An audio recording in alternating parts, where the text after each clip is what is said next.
A lot of teams feel safe because they're validating tool calls or they're using schemas. And I think that is necessary, but it may not be sufficient. Because the biggest failures in AI security aren't necessarily that there was bad JSON. It's actually because valid actions are taken with the wrong context. Security schemas validate against malformed input, but security requires authorization, and valid isn't the same as allowed. Schema validation really answers three things.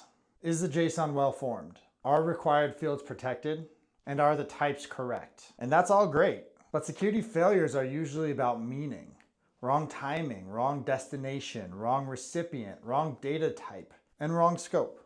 And your schemas don't necessarily understand any of that.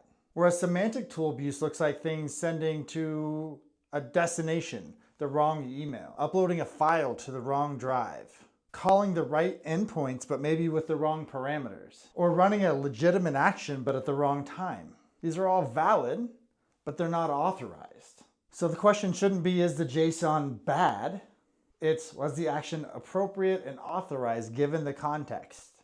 And that's the difference between input validation and access control. Now, suppose that your agent has access to email. This is something super common in agentic workflows these days. The schema of the email has things like a to, a from, a subject, and a body. Output of the agent may fill in and populate those addresses or those fields. And that tool call may be perfectly valid JSON.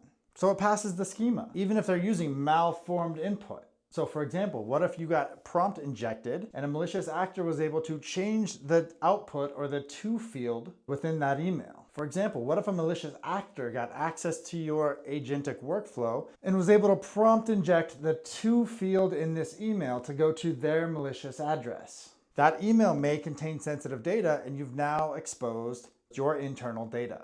And in this example, the JSON is perfectly valid. It is validated against a schema. The mail server will accept the request, and the system did exactly what you asked it to. But the failure in this case is that the system should have never been able to modify the to address, the recipient of the email. Maybe it should have never been able to access sensitive data. Or maybe it just needs higher friction gating to allow these kind of actions to happen. Because teams are continually confusing structured versus safe. And I can tell you firsthand, attackers love structured systems because it makes their exploits reliable. The model can be steered into a validated tool call, and your schema validation just becomes a rubber stamp. In some cases, that may actually help the attacker understand the schema that they are competing against to pop your system. So what do we add to make this safe? We need things like policy checks before execution. Before calling the tool, check things like the destination or the recipient. Any sensitivity classification that you may have on that data. The user intention and the risk level of this entire workflow. Now, if you think back to my AI risk matrix, the user intention based on the reliability index of the system will give you a solid understanding of what the workflow is trying to accomplish. The second thing, I think we need destination allow listing. For any outbound communication, make sure that we have allow listed domains, allow listed recipients, and then maybe even require approval for first-time targets. And then we need intention-aware validators. For any kind of high-risk tools, we need to validate the intentions of the action. Does this email match the task? Is this upload going to an approved folder? These can just be rules. They don't necessarily have to be magic. 4, I think we should have confirmation for novel external targets. I think the first time an agent is trying to contact an external entity, that's probably a red flag and should require forced friction.